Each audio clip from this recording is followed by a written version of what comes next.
खुलुमबाय जारिमिनारि मोनसे गेलेनाय बड'फा उपेन्द्रनाथ ब्रह्मनि मुङाव जि होनाय उदालगुरि जिल्ला दुलाराय बर' फरायसा आफाद आरो उदालगुरि जिल्ला गेलेमु आफादनि जि बानजायनायाव मोनसे गेलेनाय हाबाफारि बोसोरै होनाय बायदि देग्लायबो 22थि अल इन्डिया बड'फा उपेन्द्रनाथ ब्रह्म गल्ड काप बे गेलेनाय हाबाफारिया गाबोननिफ्राय जागायसिगोन।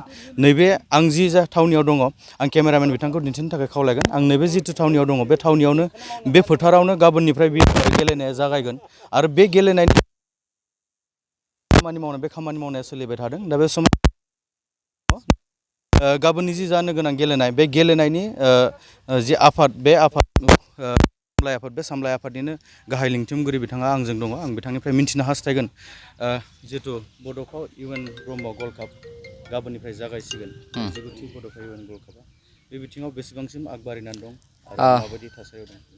साबायखर थाबाय गिबियावनो जा जिहेतु अपेनिं सेरेमनिया गाबोन जागोन अर्थात 7 तारिख बिनि दायो फुल प्रिपारेसन जागासिनो दङ। अलमस्ट 80% जोब्बाय प्रिपारेसना प्राय माने फिनिशिं मोनसे मुडआव फैबाय।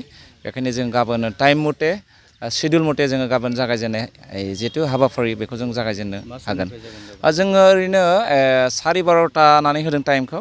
मानो होनोब्ला बेयाव खेला बादायलायनायनि सिगां जों मोनसे कालचारनि दिन्थिफुंनाय हाबाफारि लादों। बेखायनो जोङो टाइमखौ एसे एडभान्सै कालचारनि थाखाय जोङो लादों।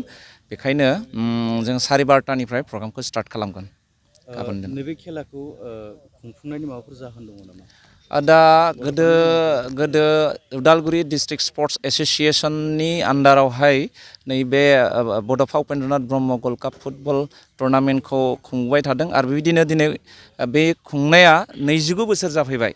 एबारा 29 बोसोर जाबाय। थांनाय बोसोरनिफ्राय दुलाराय बर' फरायसा आफादजों जथायै खौसेयै बेखौ खुंदों आरो बेनो बिथाङा बर' हारिनि थाखाय जि खामानि मावबोदोंमोन बिथांनि थांखि नोजोरखौ जोङो दिनै दासिमबो मानिबोगासिनो दङ आरो थांखिसिम सहैनो बिथांनि मुंखौनो लानानै बर' रायजो राजाफ्रा नाजागासिनो दङ। बेखायनो बिथांनि मुंखौ जों गोजौआव लाखिनो थाखाय बा बिथांनि मुंखौ जोङो सारा जोंनि आसामनि मानसि बा आसामनि गुबुन हादरसानि मानसिफ्राबो जाहाथे मोजाङै मिथियो बेखौ लोब्बा लाखिनानै नैबे जोलुर बादायलायनायखौबो बेनि मुङाव लानाय जादों। मिथिनो मोन्दों नैबे गेलेग्रा फोथारनि साखाथियावनो बे थावनियावनो बड'फानि बिथांखौ थैनाय समाव सावनाय बे हांगारखौबो बेयाव दोननाय जादों बेबायदि मिथिनो मोन्दों आरो बे थावनियावनो दिनै गेलेनाय। बे मोनसे जोबोद मोजांनि बाथ्रा जोंनि थाखाय आरो जोङो बेयाव बाहागो लानो मोननाय हिसाबै जोङो भाग्यबान आरो जोङो बिनिनो सानना लादों। मानोना उपेन्द्रनाथ ब्रह्मनि जिखुनु जाया हाबाफारियाव जों गावखौ पार्टिसिपेट खालामनो मोननाया बे जोंनि थाखाय भाग्यबान। दा बेबायदियैनो जोङो नोंथांमोना मिथिगोन जोंनि लामा खाथियाव मोनसे स्टेचु दङ बिथाङाव जेब्लानो बिथाङा थैदोंमोन बिथांनि माखासे माबाखौ लाबोनानै जोंनि गोदोनि आगुनि एबसुनि दैदेनगिरिफोराहाय बेवहाय बिथांनि गोथैनि जिहेतु मा होनगोन सावनाय हांगार बेखौ लाबोनानै मोनसे स्तम्भ खालामना दोनदोंमोन आरो बिथांनि मुङावनो दा मोनसे मुर्तिखौ जोङो बानायदों आरो बेजों लोगोसे नैबे फिल्डआवनो बिथांनि मुङावनो नैबे खेलखौ होनाय जादों। गेलेगिरि बिथांमोननिसिम बबे ओनसोलनिफ्राय फैनानै गेलेफैयो? बे गेलेनाया जिहेतु Upendranath Brahma gold cup football टुर्नामेन्टआ बे अल इन्डिया लेभेलनि मोनसे गेलेनाय बादायलायनाय। बेवहाय गुबुन स्टेटनिफ्रायबो इनभाइटेसनखौ होनाय जायो। बेबायदिनो दिनै आसामनि बादैबो जोङो मेघालयानि दङ आरो जोङो साखाथियाव थानाय वेस्ट बेंगलनिबो बेबायदि लेंहरदों। बिदिनो मणिपुरनिबो दङ। बिदिनो माने अल इन्डिया लेभेलनि जायनिखि गेलेग्रा हान्जागिरि जों इनभाइटेसन होदों आरो बिथांमोना जों बाहागो लागोन। चेम्पियन बान्था हिसाबै जायफोरा देरहागिरि हान्जा बिथांमोननो जोङो 80निफ्राय 1 लाख हालागै मोनसे रांनि बा प्राइज मानि जों होनाय जायो। जायफोरा रानार्स आप बिथांमोनखौ 60निफ्राय 80 हालागै मोनसे रानार्स आपनि बान्था होनाय जायो। नायगिरि बिथांमोननि थाखाय टिकेटनि बेबस्था ना ओरैनो फ्रि? बेखौहाय जोङो कमप्लिटलि रायजो राजानि थाखाय जोङो फ्रियाव बे खेलखौ दिन्थिफुंनाय जायो। बेयाव खुनु फैसानि बा बेसेन लानाय टिकेटनि खुनु जोङो टिकेट लानाय जाया। बेखायनो रायजो राजा जायफ्रानोखि फुटबल बादायलायनायखौ मोजां मोनग्रा नोंथांमोना सम बायदियै जोंनि बे गेलेग्रा फोथाराव फैनानै बे खेलाखौ नायफैनो हागोन बेखौ जोङो कमिटिनिफ्राय टुर्नामेन्ट कमिटिनिफ्राय गुरैयै खावलायहरनाय थाबाय। गाबोननिफ्राय जागायनानै फैगौ 19 अक्ट'बर अर्थात 19 अक्ट'बराव जोंनि जोबथा बादायलायनाया जागोन।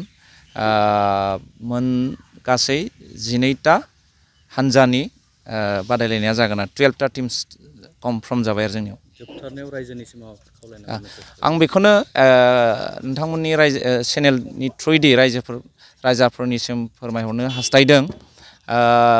नोंथांमोना नैबे बड'फानि मुङाव जिहेथु जोङो फुटबल मोनसे बिथांखौ गोसोखांनाय हिसाबै जोङो मोनसे बे हाबाफारिखौ लादों। बेयाव साफ्रोमबो रायजो राजाफ्रा जोंखौ दले बले फैनानै नैबे बादायलायनाय बा हाबाफारि फुटबल बादायलायनायखौ जाफुंसार होगोन आरो नोंथांमोना बयबो जेबो फारागथि लायालासेनो नैबे फुटबलाव बादायलायनायखौ नायफैगोन होननानै जोङो जोंनि टुर्नामेन्ट कमिटिनिफ्राय खावलायहरनाय थाबाय। गोजोन्थों। नंगौ 29थि all India football tournament gold cup बे गल्ड कापनि सामलाय आफादनि गाहाय लिंथुमगिरि बिथाङा फोरमायबाय गाबोननिफ्राय बे जागायनो गोनां जिहेतु जोलुर बादायलायनाय गेलेनाय बे गेलेनाया गाबोननिफ्राय जागायगोन आरो ओनसोलनि साफ्रोमबो रायजो राजाखौ बेसेन नाङै जासेनो फ्रियावनो जाहाथे साफ्रोमबो नायफैनो हायो बेखौ बिथांमोना सुबिदा होदों होननानै फोरमायदों आरो बेसेबांसिम प्रिपारेसन जादों बिथाङा फोरमायबाय आरो आसा खालामदों बिथाङा खावलायदों जाहाथे साफ्रोमबो रायजो राजायाव फैनानै जाहाथे बेखौ लोब लोब फैनानै जाहाथे नायफैयो। उदालगुरिनिफ्राय सुकुराम ब्र बड'लेण्ड बुब्लि। दुर्गा फुजानि धामाका दख'ना डिजाइन दख'ना फालांगिरि खालामग्रा बिथांमोननि थाखाय उदालगुरि सहरनि रयेल बड' फेशन हाबा लानानै फैदों फुजानि गोदान गोदान डिजाइननि दख'ना गेमस्रि गाननाय दख'ना मिथि गाननाय दख'ना थाइलेण्ड दख'नानि धामाका दख'नानि डिजाइन दख'ना फालांगिरिफोरनि थाखाय उदालगुरि रयेल बड' दख'ना गलायाव मोननो हागोन नोंथांमोना गेमस्रि गाननाय दख'ना मिथि गाननाय दख'ना सिखिरि दख'ना आर'नाइ दख'ना आरो थाइलेण्ड दख'नाखौ हलसेल रेटआव